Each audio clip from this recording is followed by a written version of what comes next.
Hello, this is Edre, and I'm going to be reviewing the new Eminem album, Music to Be Murdered By.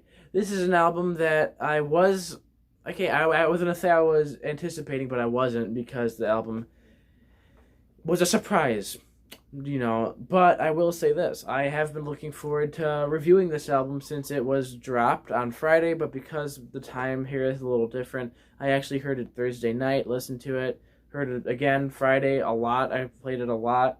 Today I listened to it even more, and this is kind of my initial review. This isn't, so don't take take it with a grain of salt. This album was a surprise to Eminem fans and just music listeners across the board. Little background: I think Eminem's early work, the Slim Shady LP and especially the Marshall Mathers LP, are two of the greatest hip hop albums of all time. I'm actually gonna at some point review the Marshall Mathers LP, but even like Eminem Show and some of that other stuff, and Encore especially, these were all good projects, and this was definitely Eminem at his peak.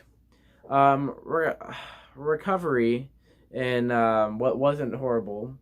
But the problem was the 2010s were not the best era for him, and his music kind of got progressively not as interesting, not as unique. I mean, it was unique, but it's not as good. Like, the quality had diminished, and he was focusing too much on his skill rather than his actual writing. And this was shown especially on, like, Kamikaze and, like, Revival. These were albums that definitely fell short of being great. And it kind of sucks to admit it, but that's just kind of what ended up happening. So when I heard this album, when I first heard that it dropped, I didn't know what to expect. In fact, my hopes really were not that high. I wasn't expecting to give this album really higher than a 5 out of 10 if it was following the same trends of his previous ones.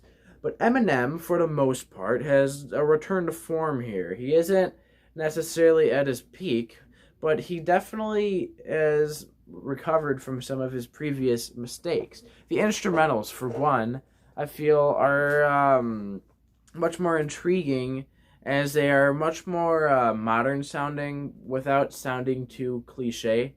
I've seen quite a few artists make an attempt to sound more modern, and in all that actually ends up happening is that they end up making something that sounds like a really bad imitation of modern music, which is, in my opinion, what Paul McCartney did on Egypt Station. And Eminem's flow is definitely much stronger here. He continues having that really technical style, but it's not obnoxious anymore. There's good writing to back it up. On the flip side, though, however, I do feel like one of the biggest flaws here are some of the songs, like the opening song. The opener, right off the bat, brings up the fact that people did not like Kamikaze, they did not like Revival, and, that's... We know it. We know that you're not happy with critics. We know you don't like criticism, but you can't write about it in every single song in the same exact way you did 500 times before. That's my main actual issue with this album. All my other issues just come from songs being lackluster, not necessarily bad. But I'm going to jump into the songs. The first song that really sticks out to me here is, the first song outside of the intro is Unaccomadating. And this is one of my least favorite songs on the album. And it's mainly because of the feature. Now, it's not even because of Eminem. I honestly think it's the worst feature I've heard in a long time. I feel like Young M.A. does a really bad job at applying their, flow to the beat. I feel like it's a very, I know it's probably meant to be offbeat, but it's so much to the point where it's a little jarring. And especially once Eminem comes in and actually delivers a really powerful performance, it really brings that song down. But the first song that sticks out to me in a positive note is You Gonna Learn. The feature, excellent. Instrumental, excellent. The hook is excellent. This is genuinely a very strong song. I really like the way the features sound on this thing. I like the way the instrumental is. And this is kind of what I'm talking about. The instrumental isn't necessarily the most modern pop friendly instrumental, but it's definitely an upgrade from what he's done, and it still sounds like Eminem, and that's something that's important. Anybody can pick up a trap beat and rap over it, but the way Eminem takes more modern beats and like the way his producers come together, it's very strong. One of the songs that does not stick out to me, and is probably my least favorite song on the album, is "Those Kind of Nights" with Ed Sheeran. Why? Who thought this was a good idea? I mean, I'm pretty sure this is not the first time Eminem has collabed with Ed Sheeran, but he needs to stop. All right, I get it. Ed Sheeran's probably a nice guy, but he is simply not that good. He is the epitome of soft, family friendly, pop music that the more I listen to it, the more I dislike. And I'm pretty friendly towards pop music. In fact, I like a lot of pop music. But Ed Sheeran, I cannot stand it. Hearing him with Eminem, I personally think this a really bad song. But the song "In Too Deep" is actually really good. The song is a little jarring because the instrumental is very weird. I mean, the instrumental is very unusual. It's a very unusual song. But the melody, like the little chorus that comes in with the gospel sounding vocalists, it definitely is something that I like hearing Eminem do. It reminds me a lot of what Kanye just did on Jesus is King with that Sunday service choir. But this is the actual song. It took me a few listens to actually like it as much as I do. But I can see this song aging better as time goes on because of that kind of jarring, kind of strange melody. And from this point on, things are getting pretty strong. Except for the song "Yeah Yeah," which is another one of my least favorites. I feel like the chorus on that thing is obnoxious as hell. But let's get into some of the good stuff. Godzilla featuring Juice WRLD. I am a huge Juice WRLD fan. I'm not even going to try to hide that. I think that Juice WRLD was one of the most promising new artists. Goodbyes and Good Riddance is one of the greatest albums of 2018 and of the decade. The song Legends, songs like Fast, songs like Lean With Me and Lucid Dreams are all classics that are going to go down in my book as some of the best that came out in the 2010s. But he unfortunately passed away in the beginning of December, and there hasn't been any releases since then up until now. This unexpected feature, he's not providing the base of the song, but he has a pretty sizable chunk of that hook, and he delivers great. I mean, this is kind of expected.